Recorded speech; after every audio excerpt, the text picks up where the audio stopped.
what is the verse, Prabhu, we are supposed to discuss today?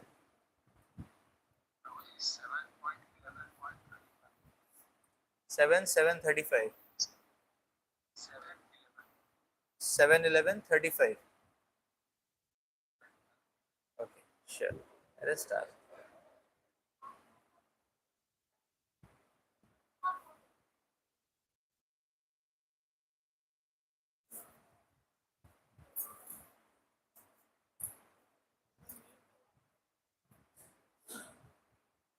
So we are discussing from Srimad Bhagavatam. This is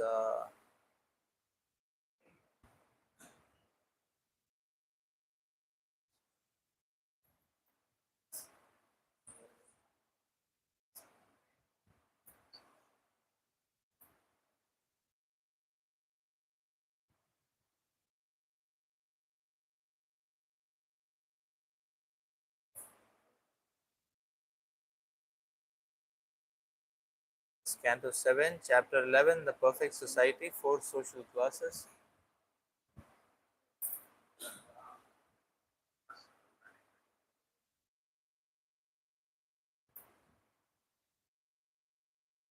Text 35.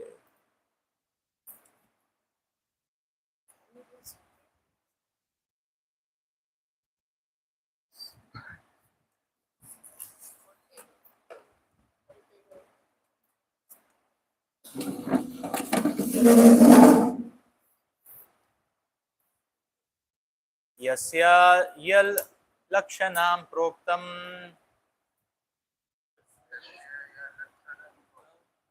पुंसो वर्णाभिव्यञ्जकम्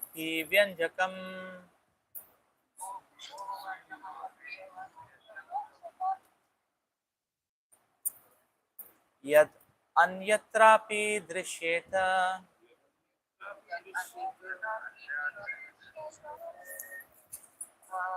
तत्तेनैव विनिर्दिशेत्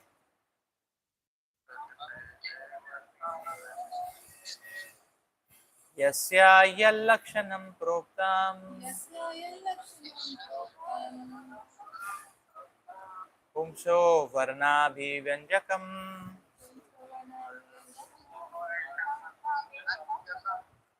यद् अन्यत्रापि दृश्येत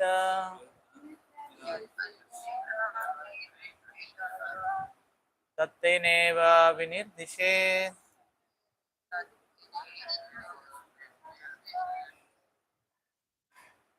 यस्या यल्लक्षणं प्रोक्तं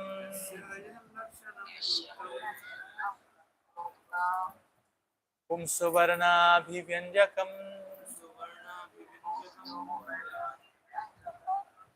यद् अन्यत्रापि दृश्येत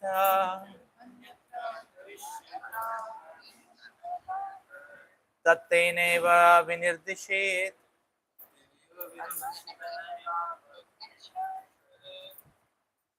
Translation and purport by Srila Prabhupada. If one shows the symptoms of being a Brahmana, Kshatriya, Vaishya or Shudra, as described above, even if he has appeared in a different class, he should be accepted according to those symptoms of classification. Purports. Herein it is clearly stated by Narada Muni that one should not be accepted as a Brahman, Kshatriya, Vaishya, Shudra according to birth. For although this is going on now, it is not accepted by the Shastras. As stated in Bhagavad Gita 4:13, Chaturvarnayam maya shrishtam guna karma vibhagashah. Thus the 4 divisions of society, Brahmana, Kshatriya, Vaishya and Shudra, are to be ascertained according to qualities and activities. If one was born in a Brahman family and has acquired Brahmanical qualifications, he is to be accepted as a Brahmana. Otherwise, he should be considered a Brahma Bandhu. Similarly, if a Shudra acquires the qualities of a Brahmana, although he was born in a Shudra family, he is not a Shudra because he has developed the qualities of a Brahmana. He should be accepted as a Brahmana. The Krishna consciousness movement is meant to develop these Brahmanical qualities, regardless of the community in which one was born. If one develops the qualities of a Brahmana, he should be accepted as a Brahmana, and he then may be offered the order of sannyas. Unless one is qualified in terms of Brahmanical symptoms, one cannot take sannyas. In designating a person Brahman, Kshatriya, Vaishya, Shudra, birth is not the essential symptom. This understanding is very important. Here in Nadmuni distinctly says that one may be accepted according to the caste of his birth if he has the corresponding qualifications, but otherwise he should not. One who has attained the qualifications of a Brahmana, regardless of where he was born, should be accepted as a Brahmana. Similarly, one who has developed the qualities of a Shudra or a Chandala, regardless of where he was born, he should be accepted in terms of those symptoms. Thus ends the Bhaktivedanta purports of the 7th canto, 11th chapter of Srimad Bhagavatam, entitled The Perfect Society, the Four Social Classes.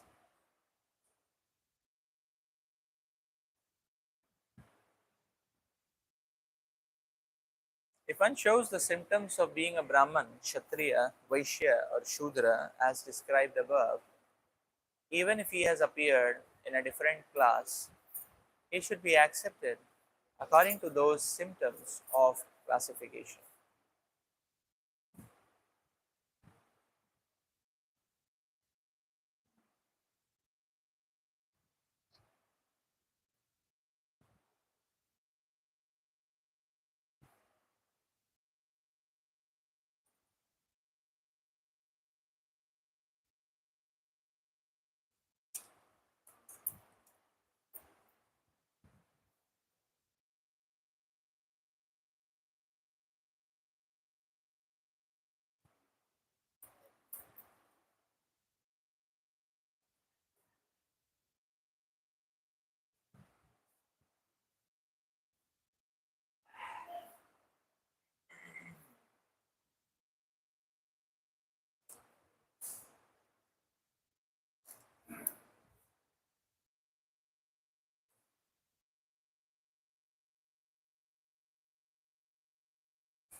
Lord Krishna explains very vividly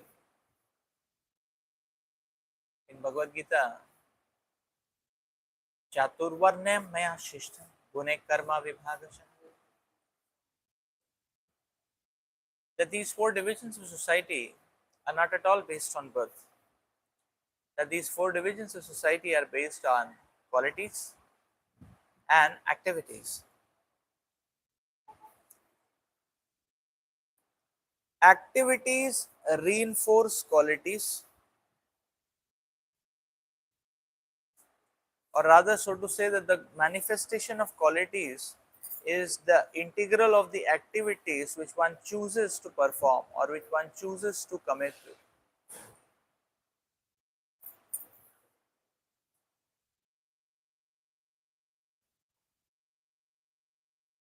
So, therefore, what we call as psychophysical nature is very much an integral of the type of activities we have been doing in our previous lives,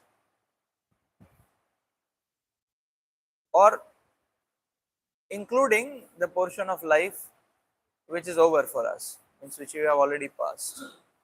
What kind of activities we have been engaged in, what pattern of activities we have been engaged in, all that integrates, accumulates to become what is called as our psychophysical nature. Now there are two aspects. The first is, so now there are two aspects. The first is that we need to spiritualize our lives and we need to kickstart advancement in Krishna consciousness. So for that, the injunction of the Shastras is that that whatever tendencies and proclivities or psychic bends one finds within oneself, then one can engage that in service to the Lord.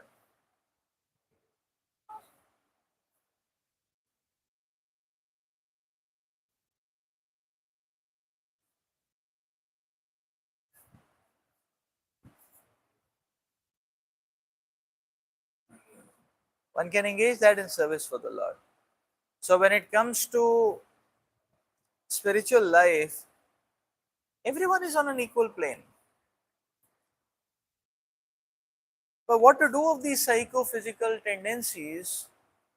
Now the Lord is saying that these psychophysical tendencies can be offered to Him. So, uh, so if one has uh,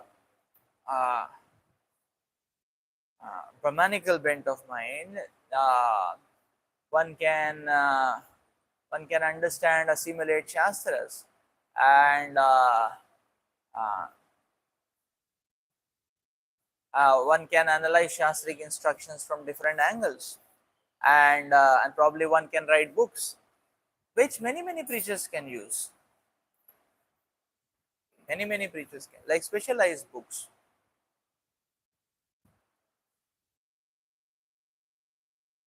Say, for example, Radheshyam Prabhu wrote books which are very much customized towards preaching to the college students.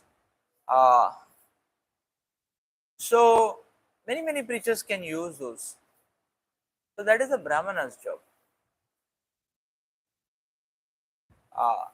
If one is a Kshatriya, then one can take up administrative services in ISKCON. Similarly, Vaishya bent of mind, then one can worry about raising funds for the mission of the preaching mission of the Lord. So one can engage these tendencies. So by engaging these tendencies become purified. What happens when you don't engage these tendencies in the service of the Lord? Oh, these very tendencies will become the cause of our downfall. Or they will pull us down towards the material world. Because any proclivity, if not channelized towards Krishna, will seek its vent in a perverted plane of sense gratification. So when it is channelized in the service of Krishna, any proclivities and tendencies, and they channelized in the service of Krishna, then we can see that these proclivities get purified. So therefore, Srila Prabhupada talks about that talks about Falgu Vairagya. When Prabhupada is talking about half renunciation or incomplete renunciation, Prabhupada says if you have something which can be used in the service of the Lord and you just dump it off, thinking that just dump it off, then that is not complete renunciation, it's incomplete renunciation. Complete renunciation is whatever you have, offer it to Krishna. That includes our skill, our expertise, our bents, so psychic bents, and so on.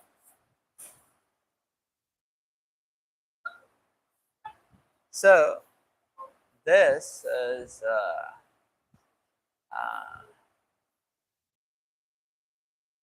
now this is uh, now this is just one part of the whole story. There is more to it actually.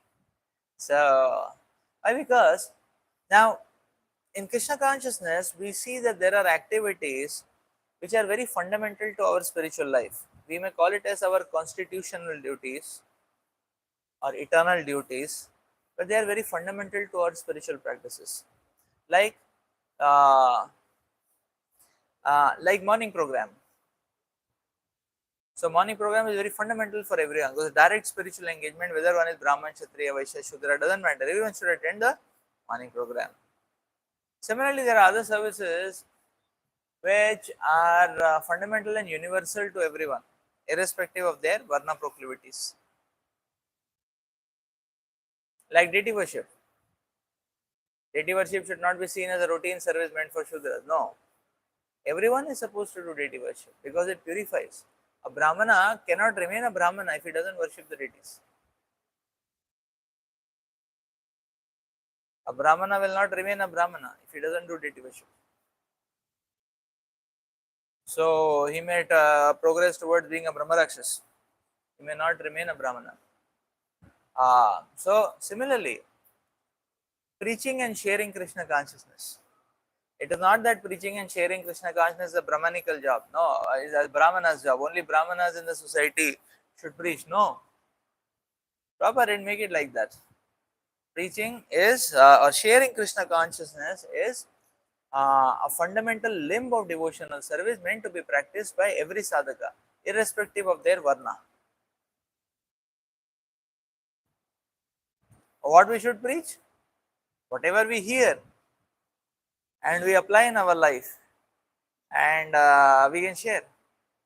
That is all preaching is meant about. So preaching is an important limb of fundamental and important limb of sadhana bhakti. It is not dependent on ashram, no, on varna. Now, similarly, we see that doing menial services is recommended for every sadhaka to keep oneself in the state of humility, to protect oneself from false pride and arrogance. So, it is not that menial services. What is menial services? Menial services, anything where physical activity is involved, anything where uh, anything which we don't like doing, any Krishna conscious seva which we may not like doing. Like say for example, cleaning the temple, not only the temple hall, but the entire temple premises. Cleaning is a little physically rigorous service. Uh, we may not like, uh, so that is a menial service. Similarly, cooking may be a menial service, but this is recommended for every sadhaka. Uh, yeah. For some, it is recommended for every sadhaka. Book distribution also can be a menial service. Uh, because you see, there is a natural liking for taking prasad. Cooking prasad may require some physical energy, require strain a bit. It's a menial service, very highly recommended for all devotees. So similarly, one may want to preach to 100 people, 200 people. But sometimes book distribution can be very may require a lot of hard work. So these are menial services. Everyone should do. Everyone should do menial service. It's not that a Brahmana is not supposed to cook. No, Brahmana should be cooking. Brahmana should be doing cleaning also. Similarly, a Kshatriya should do cleaning and cooking also. A Kshatriya is not just supposed to give orders to people, do this, do that. No, he's supposed to do cooking, cleaning, everything. So these are services which keep us in a state of humility. It's a very purifying. It's a very purifying. And therefore, these services everyone should do. So we see that in spiritual life, there is this. There are these eternal engagements. That is one tier or one column, and of like our sadhana, our preaching, eternal engagements. Similarly, deity worship, menial services. They are very fundamental to our spiritual growth. Then there are conditional services. That is okay. Our psychophysical integral cumulative that has to be engaged in Krishna's service. Otherwise, it will poison our lives. So there is Varna system, Brahman, Kshatriya, Vaishya, Shudra. We can do those kind of services. We can take up those kind of roles in Prabhupada's mission, in Lord Chaitanya's mission.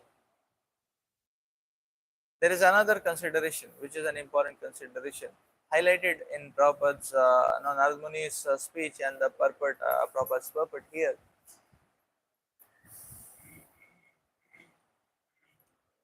That what we are is fine. We can engage what we are at present. We can engage all that in Krishna service. But as time proceeds, it is better we slowly transition towards becoming that personality or becoming that kind of personality in which Krishna consciousness flows more intensely and naturally. So, whatever I am, I can use that in service of the Lord, but I should not remain whatever I am for eternity. Because whatever I am may not be the most conducive and the best for spiritual advancement. For the time being, I can use it in Krishna's service, but solely I should see that I transition myself to a state which is most conducive for Krishna consciousness. And it is very evident that of the four varnas, the Brahmanical culture is the most conducive for cultivation, for assimilation, for condensation, solidification of Krishna consciousness. So, therefore, the idea is slowly everyone should tend to become more and more Brahmanical. It is not enough to say that, okay, Prabhu, I am a Vaishya devotee of the Lord. One can be a Vaishya devotee of the Lord to start with. But as life and service continues, one should develop more and more Brahmanical symptoms because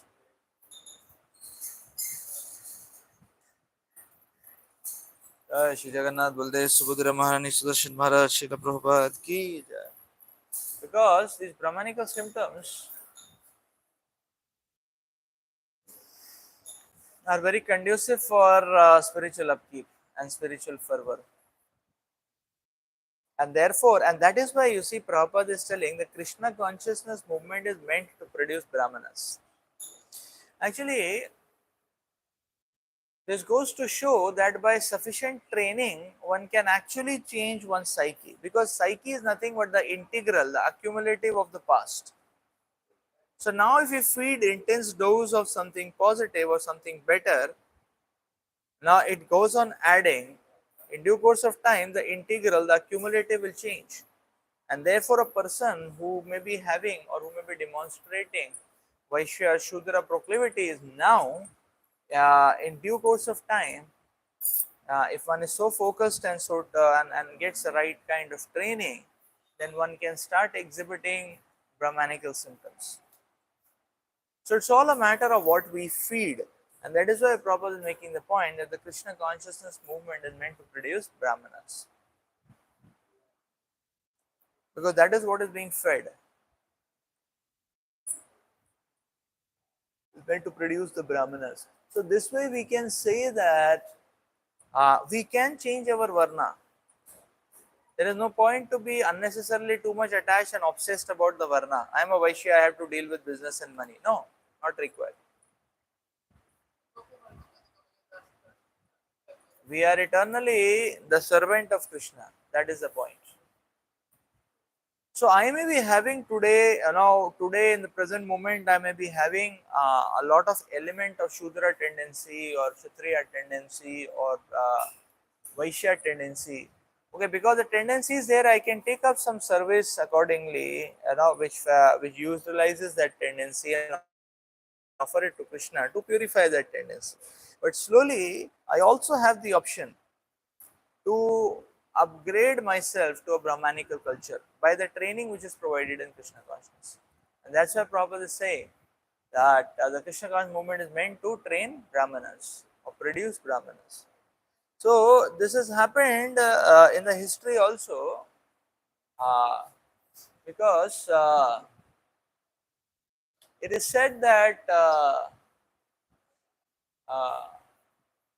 that when Lord Parshuram killed all these demonic Kshatriyas, there was an acute lack of Kshatriyas in the entire planet. That time it is said that I believe Ashtavakra Muni, Agastya Muni, one of them. So what the duty, what they did is that they raised a whole new battalion of Kshatriyas. How? By training. By recruiting the candidates and training. So sometimes some devotees do ask also why in ISKCON there is no Kshatriya training, Vaishya training. No, yes, one can become anything and anybody by training. Uh, but the problem is that if there is Shudra training, Vaishya training, Kshatriya training, that training will be quite draining. No? Draining and paining. No? So that's why why, because so the stress is on Brahmanical training, because Prabhupada did say that then the society today the head is missing. That's a need of the society. That some people take the role of being a head and qualify themselves to being the head of the society. That's one thing. And the second thing is that Brahmanical training is most conducive for an intense spiritual fervor. So both these aspects are there.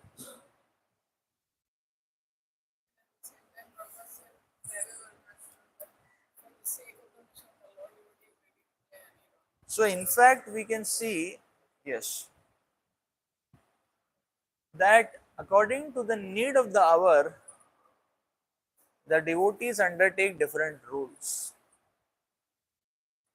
But when no such explicit need is there, there is a two-point approach. First, one identifies one psychophysical bent and probably take a service which can purify that bent and engage that bent. Second, slowly transition to upgrade oneself towards a Brahmanical mindset,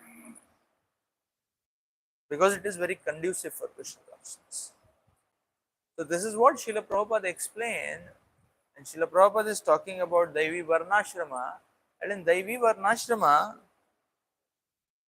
if there is no urgency, no emergency, no dire requirement, if everything is calm, peaceful, then we can take up seva according to our psychophysical bent and purify that and engage that in Krishna's service. But if there is a need or emergency, a devotee is ready to do everything. Ah, yeah. Like if one is having a preaching service and is a preacher, so that doesn't mean that he's a preacher, he will only give sessions and seminars and nothing else he will do. No, the preacher should clean toilets also.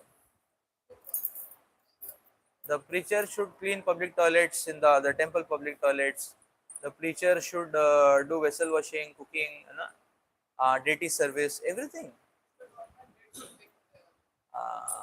Prabhupada himself did that. Prabhupada disciples are doing that. We are seeing examples. So this is the point, and therefore we need to have this two-point approach. This two-point approach. That yes, by training, so if we take or commit to an intense module of training, as such, any proclivity can be changed to any other. That is possible. That is possible simply by the power of training. And this is what Shilnath Buli is highlighting in the verse today. And Shabbat said, in Deva Varnashram, all services are of the absolute end. Yes. You should not think if I'm cleaning toilets or taking care of the shoes, the temple, I'm doing lesser service than the person who is worshipping the deity.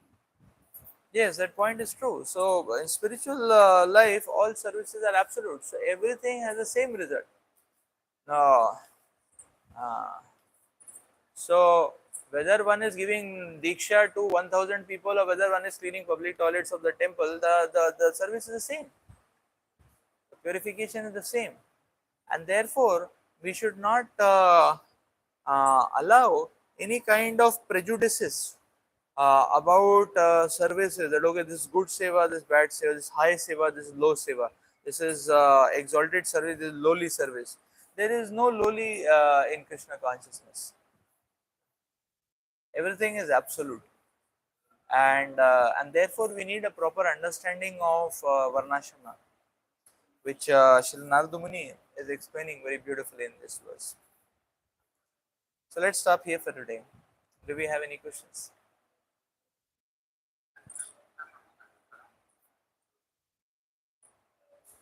Yes, Prabhu. Humble obeisance.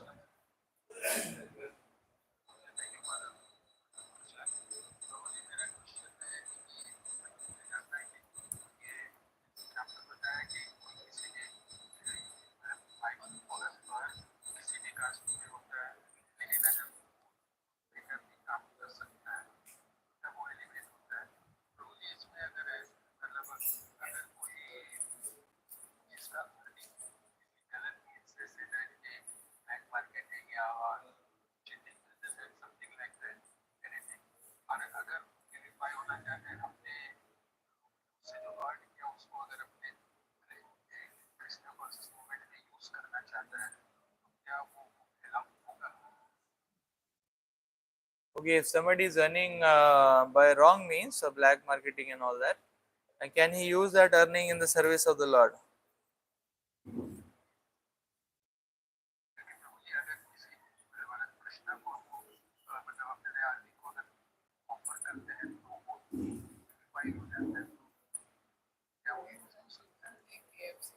Okay, uh, so you see, there was this prostitute who was sent to seduce Haridas Thakur, and Haridas Thakur transformed her by his purity. And then this prostitute was asking, she was famous prostitute, she had a lot of money. She asked Haridas Thakur what to do. So Haridas Thakur said, okay, I am leaving this place. I believe that is Benapol in Bangladesh. And no, the prostitute. Haridas Thakur said, I just stayed back for 3 days just to help you, to appreciate Krishna consciousness. Otherwise, I would have left 3 days before only, because the Qazi there, I believe his name was Ramchandra Khan. He wanted he envious, and he wanted the defamation of Haridas Thakur. So this prostitute, she is asking Haridas Thakur, now how should I go? So Haridas Thakur said, okay, you stay here in this kutir. He gave her instructions. He said, okay, you can chant the holy names in the daytime and worship Mother Tulasi. Tulasi Maharani is here, and you can stay in this kutir. I am leaving this place. She said, but first what you do is that you go back, whatever wealth you have, you distribute that to Brahmanas and Vaishnavas, and finish up all that business of no, earning by wrong means, and then come and lead an upright life. So from this episode, we can learn that actually what uh, from this episode we can learn that that okay, if one is doing black marketing, when one comes to Krishna consciousness, immediately one should stop it. Immediately one should stop. One should not continue all that bad business and don't no. So immediately one should stop it. Now, so if one is ready to stop it, it is better to earn by the rightful means. No, actually, you see, less or more, earning less or more does not matter, because but what matters is that is it purified? I mean, is it pure earning or not? So even if because everything is decided by Krishna. One may have a lot of money and one may get a stroke and one may not even have the time to be taken to the hospital. So what is the use of no, all one's bank balance, all one's health insurance, everything will stay for a toss. Everything will stay for a toss. What is the use of yeah. So less or more should not be our consideration. Our consideration is whatever we earn by upright means, and that we offer to Krishna. Now the point is that now one is ready to give up his black earning and all that. What to do of that previous earning? That can be offered to the. So generally, what we do is that what we follow is that any earning which is there for no, any earning which is been there for unfair means, like that unfair means, we don't use it for the devotees, for brahmacharis, ashram devotees, temple working devotees. We don't use that money for those devotees, because that money has heavy karma associated with it. That money can only be used for deities. Yeah, that money is only used for deities or temple construction, provided that person is upright, has given up. Somebody has given up one's bad way of earning, but there is that stock of money, old stock of money, that can be channelized like that.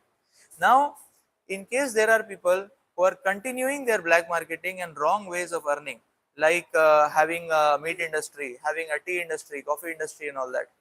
Uh, uh, we no liquor industry, prostitution industry, a pornography industry. We don't take that money. We don't take that money. We refuse to take that money, because we don't have to we don't because sometimes some such people feel that if I give a portion of it, it gets purified and the remaining money I can enjoy. That is wrong, absolutely wrong. So, and we don't want in any way, shape or form to support or fan this kind of a whimsical idea. Our process is, our injunction is, leave all bad activities, and follow the proper principles, proper principles, follow the proper principles. We don't take, actually. We have seen His Holiness Gopal Krishna Maharaj, I have seen Radheshyam Prabhu also saying no to KFC, saying no to Venki's, although they were ready to give crores of rupees. There are so many people who come to ISKCON and say, okay, we'll give you so many crores of rupees, you make our black money, white money, and all those kind of things. We don't indulge in any kind of so anything, any wrong way of earning money, we don't want. Whatever money we need for the mission, Krishna will supply somehow or the other, and we are ready to put efforts in an upright way for that. But no illegal money, no illegal money, no illegal money. But yes, when that prostitute Mataji, she was she became upright. Actually, she started chanting 64 rounds. Yeah, Srila Hardas Thakur initiated her. She started chanting 64 rounds every single day, following the example of Haridas Thakur. So she became a great Vaishnavi. So that wealth which she had, she gave it to Brahmanas and Vaishnavas. She distributed. Yeah. So she shaved up her head also. She removed her hair. The shaving the head is the sign, basically, that I no longer want to be in that game of looking very attractive and attract opposite sex and all that. That's the whole thing. That's why brahmacharis also shave up, and grahastas also should shave up. Time to time, so that no, yeah, that is the point. That is the principle that way. That we don't want to look very attractive on the bodily plane, so that not to give any provocation to anybody on the bodily or sensual plane, like that.